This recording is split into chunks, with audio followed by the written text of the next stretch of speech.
And a warm welcome again to the big match. Three excellent matches for you today on the programme. Our main match is West Ham against Queen's Park Rangers, a game of thrills and of marvellous skills on a pitch more like a paddy field. And we're going to back that up with Leicester City against Stoke City. And our special guest with an interest in that one is Chris Kelly, the Leatherhead marksman who faces Leicester in the Cup next week.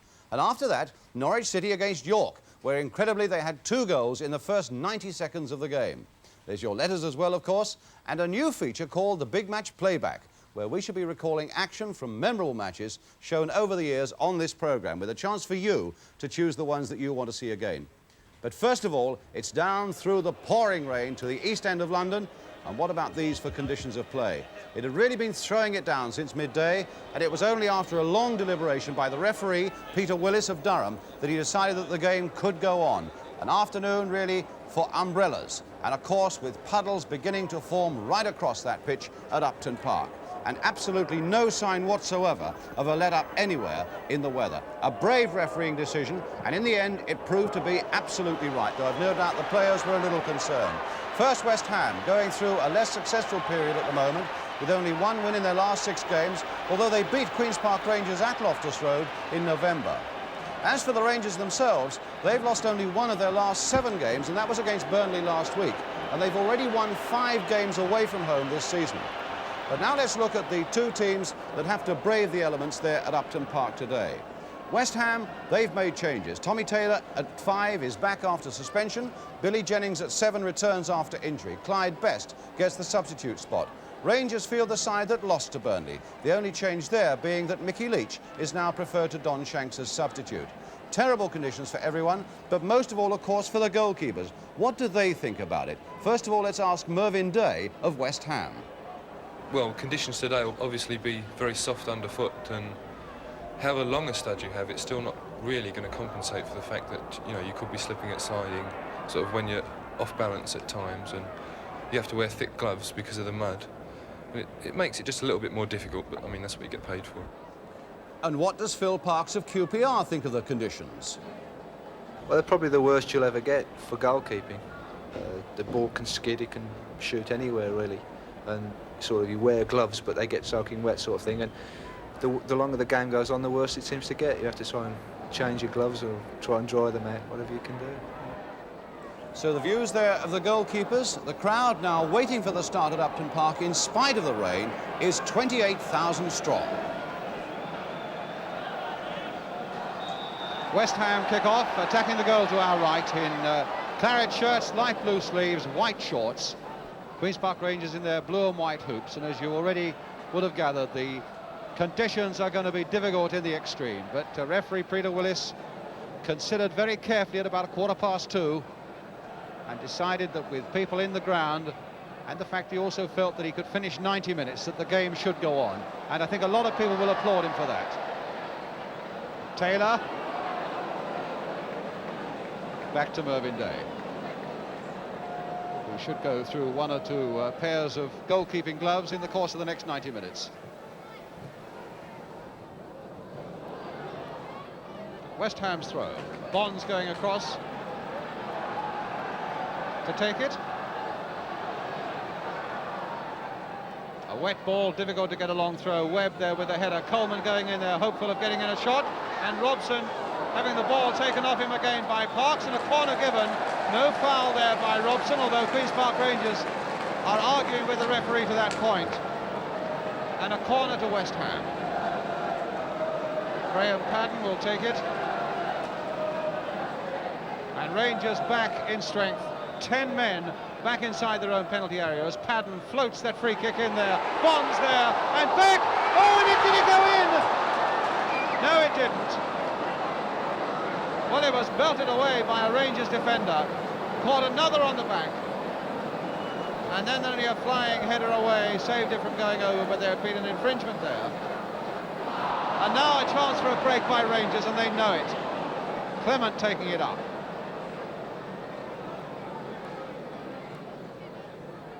On for Don Givens, who's got Bowles in the middle. And Coleman away for the corner.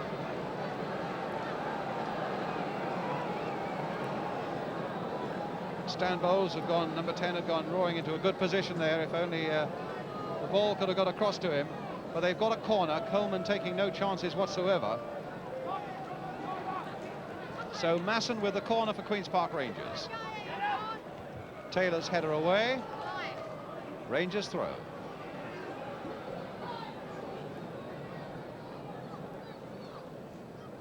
Bowles.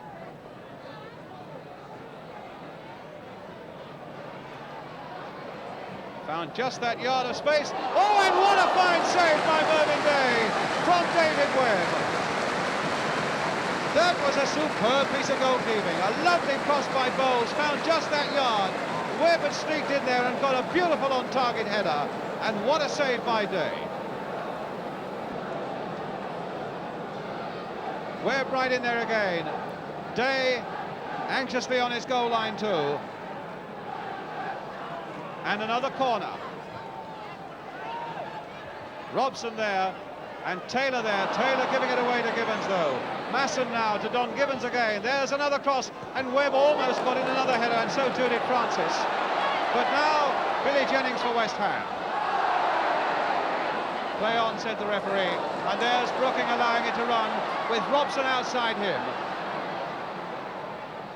Keith Robson. Billy Bonds. Good swift tackling by Jerry Francis on the West Ham skipper. Kevin Locke coming up. Played into the odds of penalty area. Jennings might take advantage of it now. Thomas being told by Gillard to get it away, but decides nonetheless he's going to play it back to Parks. Brooking. Played beautifully, and the crowd enjoyed that. Locke coming in on the loose ball and playing it, a deliberate handball by Francis. Referee going across, but not to take his book out or anything, although that really was quite a deliberate handball there by Jerry Francis, the Rangers skipper. Stopped a West Ham attack developing. But Lampard now to Brooking. Played on beautifully by Brooking for Padden. There's the shot, and there's the goal by Billy Jennings in his comeback game. And Billy Jennings puts West Ham into the lead. Good build-up again, and as that ball slithered across that Queen's Park Rangers 6-yard area, in the end it was a simple tap-in. 1-0 to West Ham.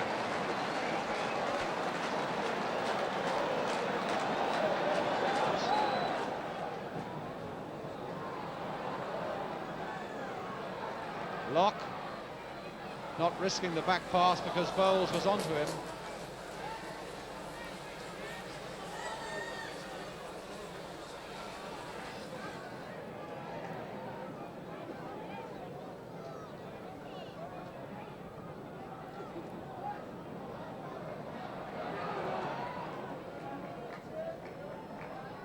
Francis did so well there, and back with a shot. Oh, what a save again by Day.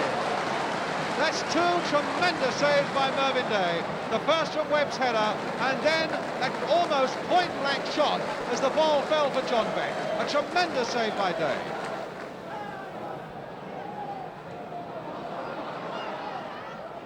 Jennings again for West Ham, played nicely for Padden. That favourite left foot of his, and it might come for Robson. Now it'll come for McDowell. Hit it, they say! Oh, and it was just too high. Great shot by McDowell. And these two sides continue to serve up some brilliant football in these terrible conditions. Flintoff.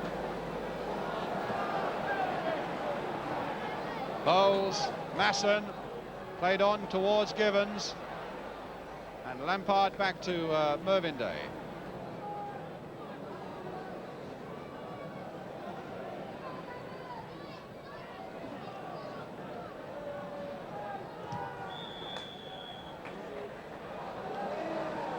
Now, was that too many steps by Mervyn Day? It's a free kick to Queen's Park Rangers. Indirect, inside the penalty area. Day has taken too many steps. And now there's an interesting situation. West Ham have brought everybody, bar none, back into their area. 2, 4, 5, 6 in the wall. Jerry Francis there as a disruptive element. And Bowles, Masson, and Clement standing over it. It's an indirect free kick, of course, because it's inside the penalty area. Otherwise it would be a penalty, so he's got to play it there for Masson. Through the wall to go! Don Masson has equalised for Rangers, and Mervyn Day could do nothing about that but sit in the mud. A little touch-off by Stan Bowles. A great shot there by Don Masson, and that's his first goal for Queen's Park Rangers, and the equaliser for them, making it 1-1.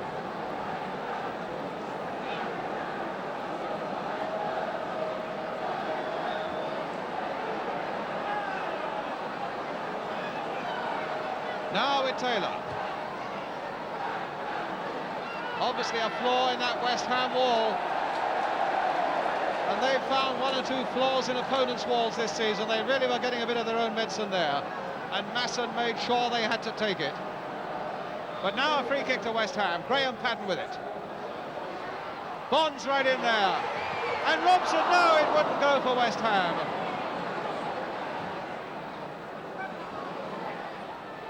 Locke. Lampard. Flicked on again towards McDowell.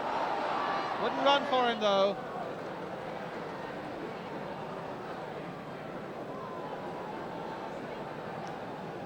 I don't know who's got to do the washing this week, but they've got a fair bit of mud to get off those shirts and shorts. Francis now for Queen's Park Rangers. Lampard in first. Padden turning it on. A back heel there by Robson, unfortunately for West Ham, going straight to Masson. And now with John Beck. That little cross almost came for the number 4, Masson. Don Gibbons will get this one. No, it's a throw though.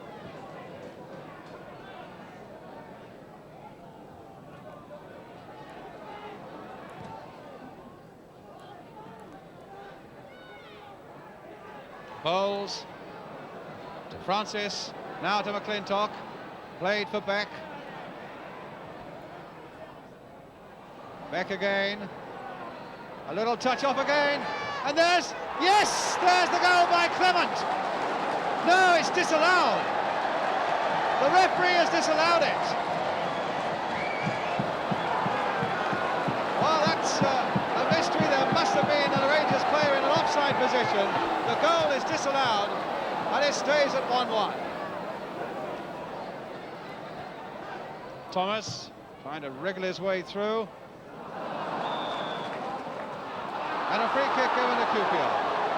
Indirect for an infringement by Coleman, who in fact is going to be booked. I confess I didn't see what that was for. The referee saw something that we didn't see, the crowd didn't see, and Keith Coleman's name goes in the book.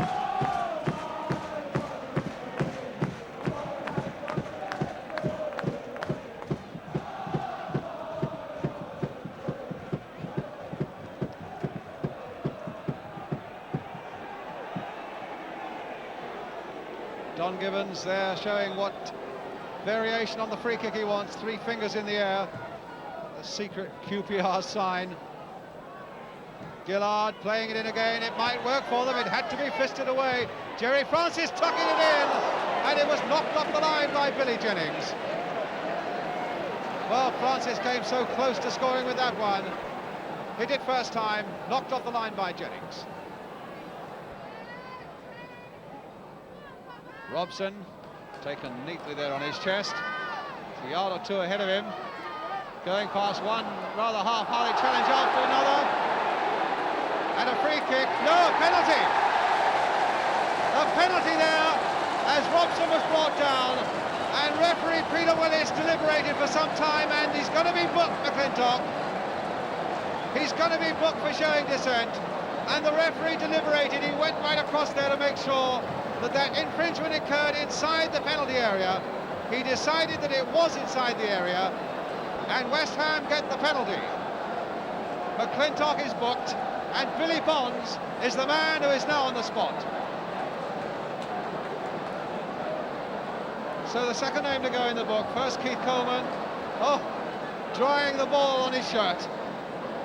And knowing now, he'll have made up his mind where he's got to put it against the massive frame of Phil Parkes. Some 6'2", 6'3" of him, a man who's played for England. Billy Bonds, the man with the skipper's responsibility for West Ham. Oh, in off the post!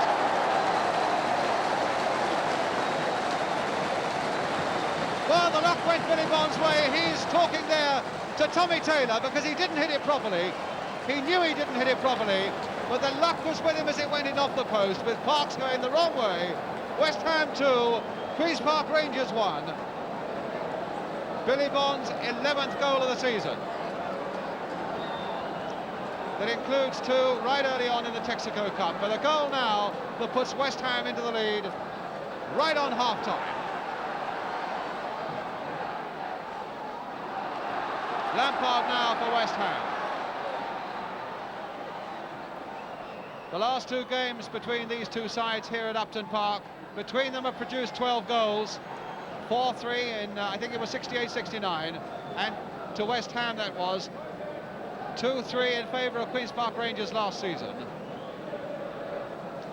And we've already had 3 now before half-time, with West Ham leading 2-1.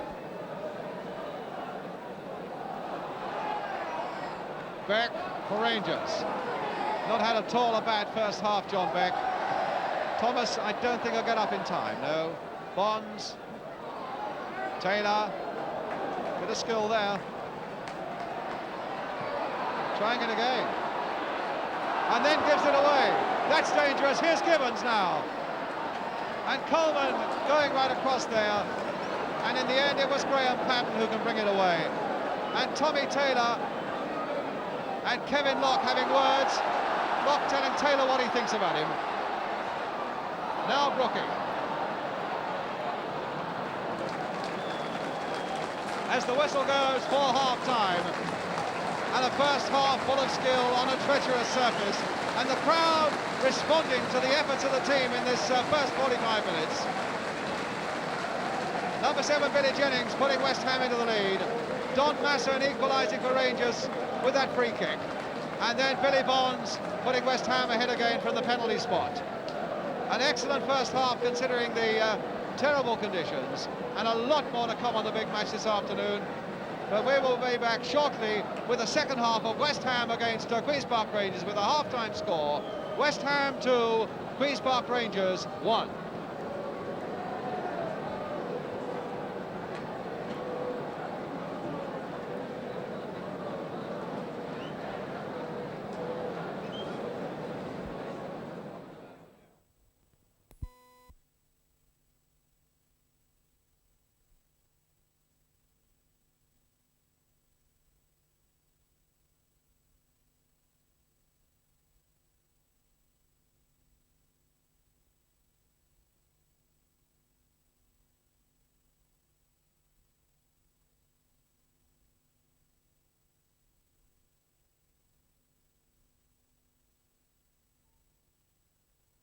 Thirty-second cue coming up.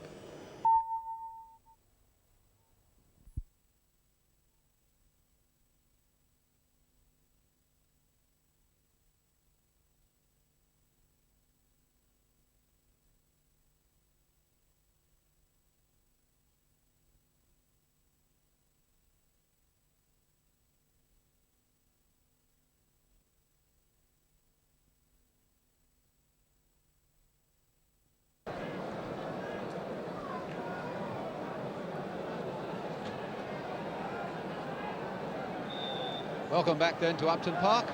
The first half a tribute to both sides in these conditions. Let's hope the second can match it, with Queen's Park Rangers now attacking the goal to our right. McClintock with the header. Here's Brooking. Most of the players have changed their shirts, and I would think that Phil Parkes has probably changed his gloves as well. So we can see the numbers at last, which is not bad. Now Bowles. Yes, Bowles was impeded there, and that was a good decision by the referee, and it's a free kick to Queen's Park Rangers. Well, there, 1 goal so far has come from a free kick, but that was a little closer to the goal inside the box. Don Masson is over the ball. Mervyn Day wants a sight of it. I wonder what variation they'll come up with this time. I notice that Dave Clement is... No, it's always a flick over there, and Jerry Francis is in there. Oh, and he hit the post. Well, you couldn't have got a better free kick than that.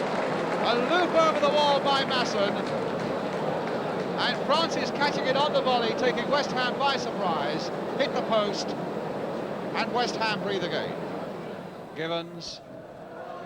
And again, Locke will not give Bowles a sight of the ball. And he played well there, Kevin Locke, because he's found Robson as well. He's got Brooking up, but Robson is taking on Webb.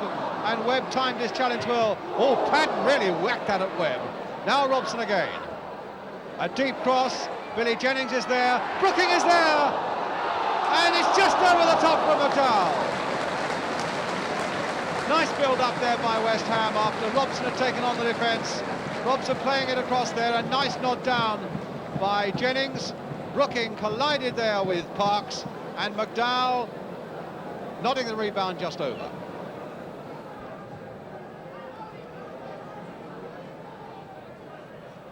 Lampard's header, two good headers there by Beck. Playing along the line for Thomas. Can he get round Lampard? That looked to me a bit like a push. That looked to me a bit like a push in the area. And he's given a penalty. That looked like a push to me, and I believe the referee and linesman are right. He's given a penalty to Queen's Park Rangers. The second penalty of the game.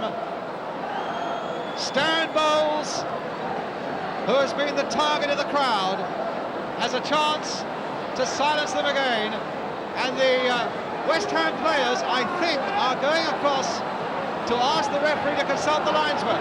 Maybe the linesman has something to say, but the referee won't hear them. Now they went across, now he's going across to the linesman. And the linesman still says it's a penalty. So, can Bowles beat Mervyn Day to make it 2-2? The boos are ringing around Upton Park. They won't worry Bowles. As cool as you like. And he scored! And that's 2-2. The great smile of triumph from Stan Bowles brings the score back to 2-2. There are boos everywhere, but that left foot placed it so accurately, and Day had no chance.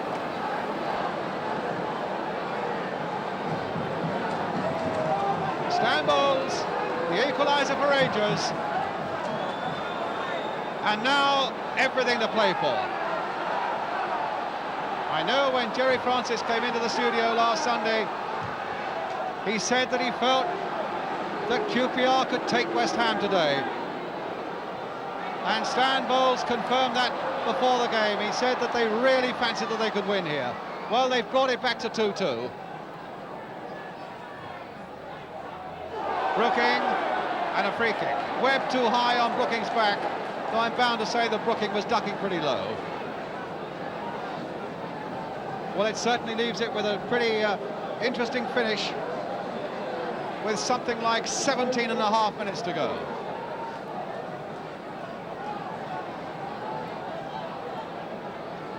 Rangers won 3-2 here last season.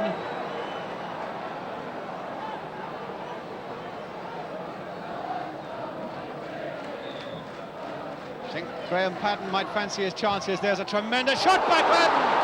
But it went into the side netting. Half the crowd thought that it had gone in, and the other half knew that it hadn't.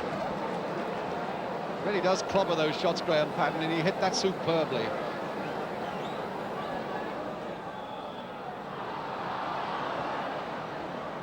And a free kick to Queen's Park Rangers.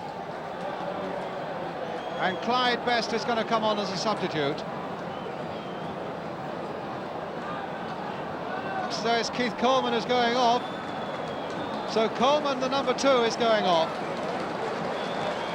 A fullback goes off and a forward comes on. A rearrangement in the West Ham side. Stud inspection, and West Ham will hope a little more firepower to bring them that winning goal in the few minutes that remain. Lock. Well, that won't go. Yes, it will. Taylor to Best. Well, it's not easy for Clyde Best. It's always difficult at the best of times for a substitute to come on and get into the tempo of the game. But in these conditions, it really is a terribly difficult job for him.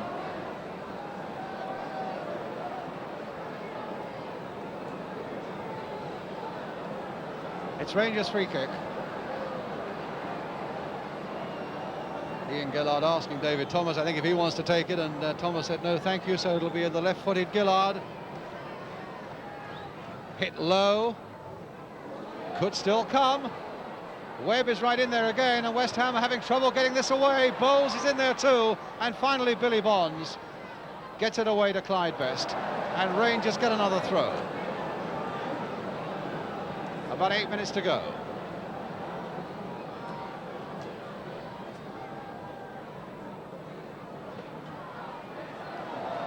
Best again. Oh, and he's played it straight there to Clements, or rather, oh, a tremendous save by Day. Tremendous save from John Beck.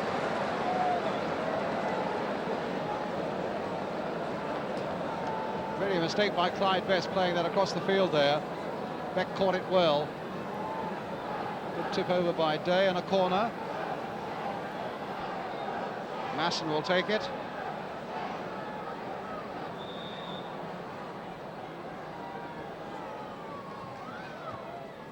A little chip towards the near post. That was Lampard getting it away. McClintock's header. Robson. And McClintock couldn't do anything with that one. Lampard. McDowell.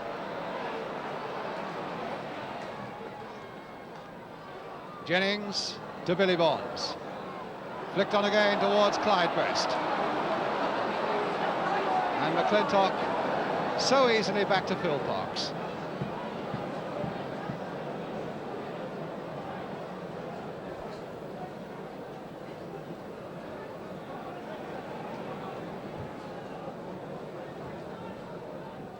Bowles just nodding that on, and Thomas right in there. Bowles again. Still with Bowles, a great chance, and this could be it. No, Gibbons has missed it, and somehow it was kicked away right at the last. Well, what a chance that was for Rangers. Bowles doing superbly. Day equaling it. Gibbons couldn't quite get it in, and finally it was hiked away behind for the corner. Bowles trying a little bit of magic on the far side, and it didn't fall for him that time because Jennings now can take it up for West Ham. Brooking, free kick. Foul by Masson.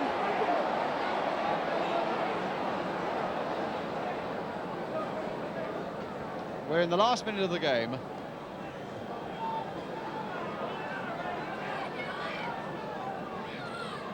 And I think it'll be Day who tries a long kick downfield.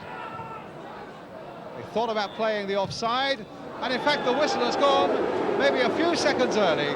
But really a match that's a tribute to this referee in many ways, Peter Willis, for allowing the game to go on in the first place. A brave decision by him, fully justified by the skill shown by both sets of players. Stanley Bowles then with the penalty in the second half, number 10, bringing the score to 2-2. But really it was an afternoon that was a credit to everybody concerned with West Ham and with Queen's Park Rangers. So a final scoreline here at a very damp Upton Park that reads West Ham 2, Queen's Park Rangers 2. Yes, it was a match that really restored your faith in the game. That was if it was needed. And on the ability of modern-day footballers to conquer the conditions, which they did superbly. Several points, though, need clearing up. First of all, that disallowed Rangers goal in the first half. Why did the referee knock it out? A lovely little layoff here, and you'll see why it was disallowed as Dave Clements takes it in. Stan Bowles, in fact, is in an offside position on the left of the picture. There, you can see him. QPR might say that he wasn't interfering with play, but West Ham would say certainly he was influencing play, and technically the referee was absolutely right to disallow it. The next point of issue, of course, is how many steps did Mervyn Day take when that free kick was awarded against him? Goalkeepers, of course, are allowed to take 4 steps handling the ball. How many did Mervyn take?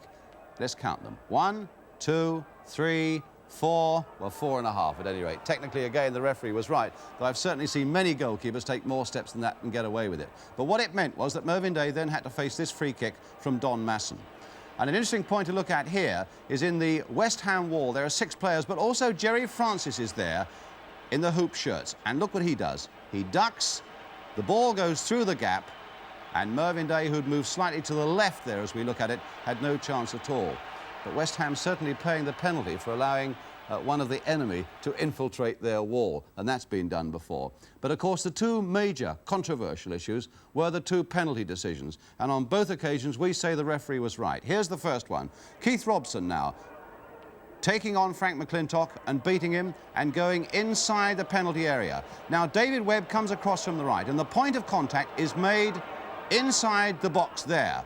Look at the referee, beautifully placed to see it all. It doesn't matter where Robson finishes, up or the ball. The point of contact on the West Ham player was inside the box. We look at it again from another angle. There's Robson again going past Frank McClintock. David Webb again coming in inside the box. The point of contact is made. Forget where Robson finishes, forget where the ball finishes. The referee was right. In the second half now, the penalty to Queen's Park Rangers. Frank Lampard there wrestling with Dave Thomas outside the box. We say that goes on inside the box as well. It could well be too that the West Ham player caught Dave Thomas on the back of the leg. And look at Frank Lampard as he gets up. Where does he look? He looks at the referee because he fears that he's given away a penalty. And on that occasion, Frank Lampard was absolutely right. Full marks there to the referee on both those hairline decisions. For our next match, though, we go into the Midlands for Leicester City against Stoke City, and the return to Filbert Street, of course, of Peter Shilton. Just a few glimpses of that match that I know will interest our guest today, Chris Kelly of Leatherhead. Leatherhead, of course, who meet Leicester in the Cup at Filbert Street just next Saturday. The pictures come from ATV. The commentator is Hugh Johns. Leicester are in the dark shirts. Worthington. Switching in here for Rofe. Lover, good return ball for the fullback. Good cross. Oh, and first Worthington, then Weller. Missing a chance. That's handy. And that's a goal. No! Birchenall, Worthington. Birchenall denied then, shaking his head in almost disbelief as the brilliance of Peter Shilton denied Birchenall a goal. Jump by Mahoney. Worthington, Birchenall, Glover. Earl. He's made space for himself. Did it beautifully. Took it away from both Skeels and Hasselgrave. Made the opening he wanted, but then snatched at his shot. And was wide of the goals.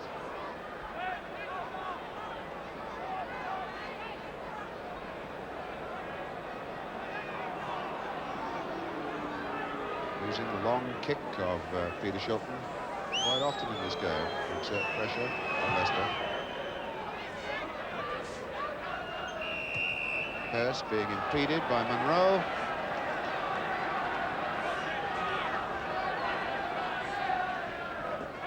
Salmon's over the ball. Hudson, the number 10.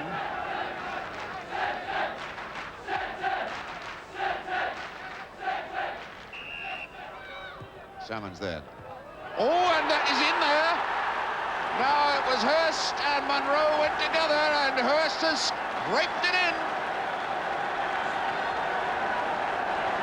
A remarkable goal that has broken the deadlock. And we're 12 minutes into the second half, and Stoke are 1-0 up.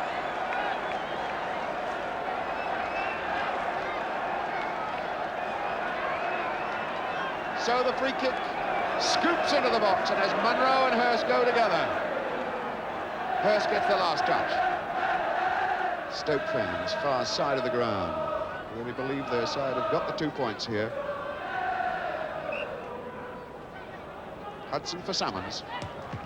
Into the wall, Mahoney.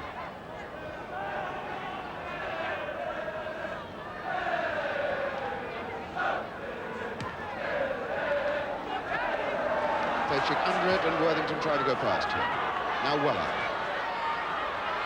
Chased by Salmons. Worthington now. Weller. It's Glover. That's 1-1. There's the equaliser. 1-1, and the crowd erupts around behind Shilton's goal as at last the great man is beaten. 42 minutes into the second half, and Peter Shilton's beaten. The score 1-1. Weller crossing that ball deep to the far post, and Glover gets on the end of it with a fierce rammed header to knock in his third goal of the season. Chris Kelly, what about Leatherhead's task there? Anything in those few clips there that you saw about Leicester that might frighten you? No, not that we've seen. You really believe you're going there to win, don't you? Well, we can obviously win, yeah. If we didn't think we could win, we wouldn't bother going up there. You know, we got this far, we've beaten 2 league sides. We must be in with a chance. What is it about Leicester that makes you feel you've got a chance? They're pretty used to losing at the moment. Good point. You think also they're a bit dodgy at the back, you're telling me? They got a few faults at the back that we've got players that could capitalise on it. Do you think there's a chance they might underestimate you? I don't know. The 2 sides have done it before, and I should think they'd be a little bit more wary than the others were, although apparently they haven't been to come and have a look at us. But if they do underestimate us, they could be in for a bit of a shock. What about, there's a special trick apparently that you've got up your sleeve that... Well... Because you had a shuffle that beat Brighton, and is it what's happening about that? Is there a variation on that? It is a variation on it, but I won't use it till next week. And if things go well, you might see something you haven't seen before. Do you think there's a danger you might go there and get a big hiding, though? No, we never get beaten by a lot. If we lose, it'll be 1 goal. We certainly won't get a good hiding. What are you doing that's special this week at Leatherhead? Well, we're training later on this afternoon. How does that go down? Not too well with the players after a Saturday night session, but we've got to sort of get the drink out of our systems, and we'll be training Tuesday night, Thursday night, and going away on Friday. Perhaps do a little bit in the afternoon on Friday, and then just into the game on the Saturday. They've got a lot of skillful players, haven't they? Keith Weller, Frank Worthington. Yeah, but we got some really skillful players, exceptionally skillful, not just ordinary run-of-the-mill amateurs who come along on a Saturday, with a bag. They work at it, and they're good. You're a well-organised club. Well-organised club. We're not a well-organised side because the players we've got couldn't. You can't organise them to the extent that you can get average players and make them into a unit. We're more on individual ability. We're skillful players. But you still think you've got a chance? Oh, yeah, definitely. Chris, it's lovely to have you in today, and I think as we go into our letter spot now, I think you should hang around a bit because the first letter I know is going to interest you. It's that goal of yours that beat Brighton in the last round. Have you seen it before? We saw it last Saturday morning after we'd had our steak before the game in a cup game. We were... Most of us on the ball? Yeah, most of us were coming back from the lunch, and we were going through the high street, and we all congregated outside the television shop, and we were all jumping up and down like a load of loonies. Lovely. Well, I tell you what, you're going to enjoy it again. I don't know about dancing up and down like a loony, but there are many viewers who wanted to see it. Andrew West of 16 Lodge Close, Fetcham in Surrey, Caroline Brennan of 18 Mansfield Road, Chessington in Surrey, and Steve Mountain of Tall Timbers, Burton Corner, Petworth in Surrey. Here we go with the accompaniment coming, as you know, from the Leatherhead bench.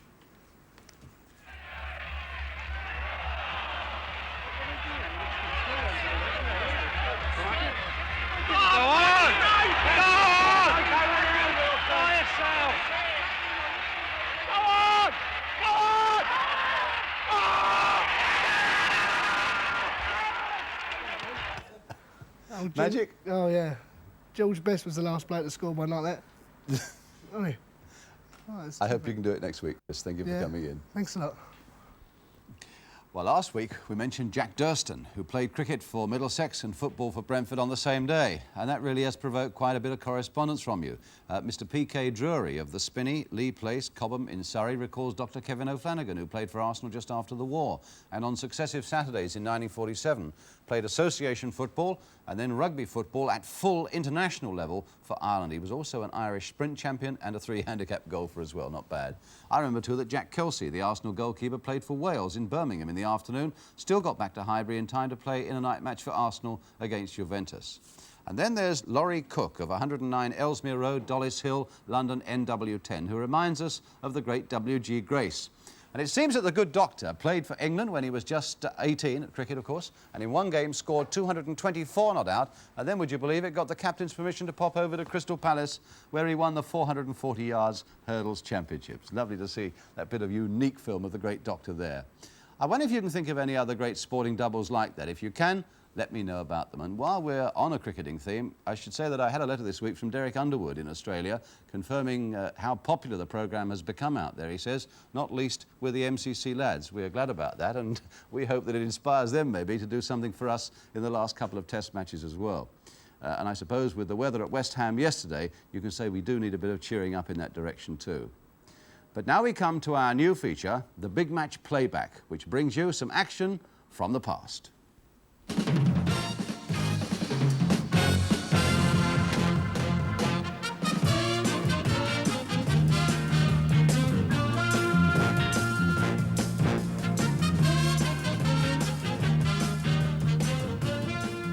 It occurred to us that there are hundreds of hours of brilliant football in our library which may never see the light of day again, and that obviously is wrong. So we're going to dust off some of them so that we can all enjoy them once more. And you'll get the chance to choose your own particular favourite.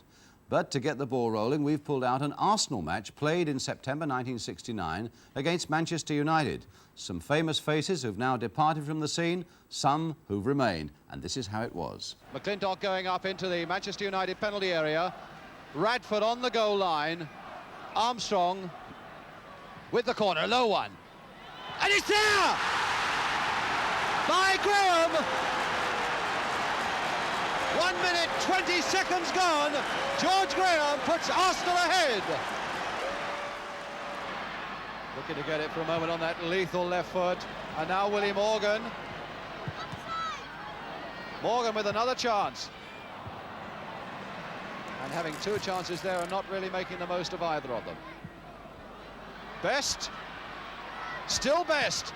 Oh, magnificent shot by Best against the crossbar. What magnificent skills to produce a shot like that from a situation as close as that was. George Best. And now caught for Arsenal. Rice in now for Samuels. Still Samuels, and he's got a bang on him. Oh, magnificent goal! John Samuels! His first goal of the season. Bobby Charlton. Best off in chase. Can he give Simpson the slip? A shot and a goal! A mistake by Webster. Goal by Best. A tragic error, though, by Malcolm Webster. Brian Kidd. Fooling Robertson. And again. To Bobby Charlton. Fitzpatrick down the right. This one is aimed towards him. And he kept it well. Found Best. Still Best. Onto that left foot. Oh, good save! Good save by Webster. And marvellous control and a shot again by George Best. Aston. Kidd looking for it and getting it. Morgan wanting it on the right. Best in the middle again. McClintock shadowing him. Now Best! Best! It's there by Sadler! Sadler putting it home. Made for him unmistakably by Best. Memories. And I suppose action that really underlines the tragedy of the disappearance from the game of George Best. And certainly in those days the commentator used to shout a bit as well. Now, if there's a big match that you want to see again, and remember we started in 1968, so it's got to be since then, one that brings back all the memories for you, then drop us a line to Big Match Playback, London Weekend Television, London SE99. The Big Match Playback, London Weekend Television, London SE99. And we'll have another one for you next week. Our last match today is a real scorcher between Norwich City, challenging hard for promotion to the First Division, and of course their League Cup semi-finalists too, and York City at Carrow Road. A match that was noted for 2 goals that came in sensational fashion in the first 90 seconds, and we'll show you that exactly as it happened from the kick-off. Pictures from Anglia, commentator Jerry Harrison. Norwich are in the lighter shirts. Mike Taylor, the referee from Deal in Kent, is a PTI in the Royal Marines. It's York City in the dark shirts to kick off. York haven't played for 8 days, they've had a good rest. Norwich City, of course, still feeling the aches and pains of last Wednesday night. But they've got good support here, and they're anxious to get an early break. York City with clear objectives, points for survival, only 2 away victories this season. The last side they beat 9 games ago was Norwich City. And Norwich themselves, of course, a complicated day. Inevitably, a lot on their minds. Anticlimax, anxious to avoid injury, perhaps a lack of concentration, real problems, but they've got to drive themselves forward. Appeals half-heartedly, but it's still not cleared. And now, that's a good shot from Butler, cleared off the line, and now it's in by Seal. Butler's shot, and Seal puts it in. And that's 40 seconds. Jimmy Seal, the man who scored the winner at York against Norwich 9 games ago, puts York ahead in the 40th second. It came across, it wasn't cleared, then Butler got a shot in, half cleared off the line, but Seal ran it in from pitch distance, 1-0. So Jimmy Seal already making a name for himself. The crowd behind Norwich, but they're going to need every single one of them on the terraces now. Lions. Seal out to right back Calvert. Now Lions out there, and of course York really buzzing. And here's another one. Yes! Jones has scored 2-0, and that's 90 seconds. Chris Jones. Lions left wide on the right from that pass from right back Calvert. Coming inside, Jones motoring into the penalty area. First time right foot, Keelan left with no chance. 2-0, Chris Jones the scorer. McDougall to Powell. Awkward ball for him, does well to get it. Topping got plenty of time to put it back to his goalkeeper. The goalkeeper making it difficult for him by coming to it. If he'd have stayed there, it would have been a lot easier.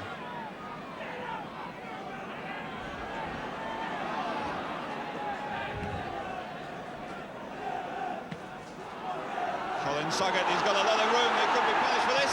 Suggett, the ricochet, oh! In the back of the net.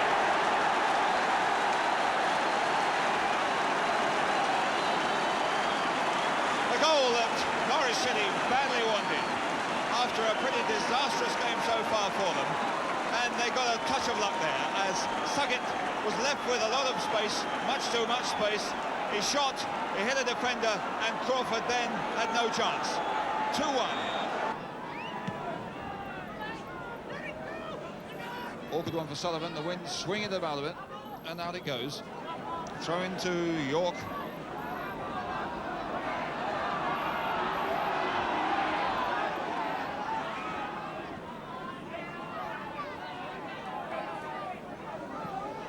And in this last quarter of an hour or so, Norwich City are obviously going to remember and feel that hard game they had at Old Trafford last Wednesday, whereas York City didn't play last week. And Jones now is set free. Can he make it 3-1? Yes! Chris Jones, well hit. And that surely is the end of Norwich City's revival. Suddenly, Chris Jones was set free. He broke through a group of 3 Norwich City players. Keelan came out to narrow the angle, but my word, he hit that well. Off the underside of the bar. Sullivan, can McDougall get in there? Gets a corner.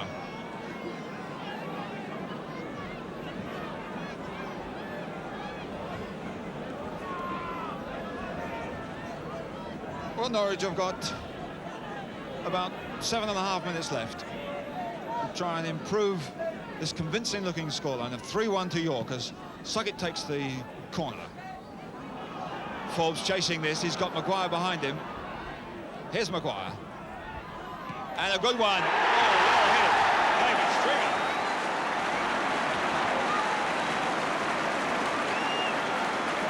Good play by Stringer. As the ball broke free from that corner, Duncan Forbes chased it, touched it back well to Maguire. Maguire, a nicely controlled pass to Stringer, a side foot, and Crawford didn't get a sniff. 3-2 to York, and that's it. Don't forget those special cup tie editions are both on the ball and the big match next weekend. Good luck to Leatherhead up at Leicester and, of course, to Wimbledon at Leeds. But we leave you today with a tribute to the referee at West Ham. Bold decision by Peter Willis of Durham to play the game in the first place, and we salute him for that. To be followed by 2 brilliant refereeing decisions that gave those marginal penalties. I hope more referees take the same attitude. Simple equation, really. More penalties, more goals, more excitement, more interest in the game of football. Well done, ref. Neatly there on his chest, a yard or two ahead of him, going past one rather half-hearted challenge after another, and a free kick, no, penalty! Playing along the line for Thomas. Can he get round Lampard? That looked to me a bit like a push. That looked to me a bit like a push in the area, and he's given a penalty. That looked like a push to me, and I believe the referee and linesman are right.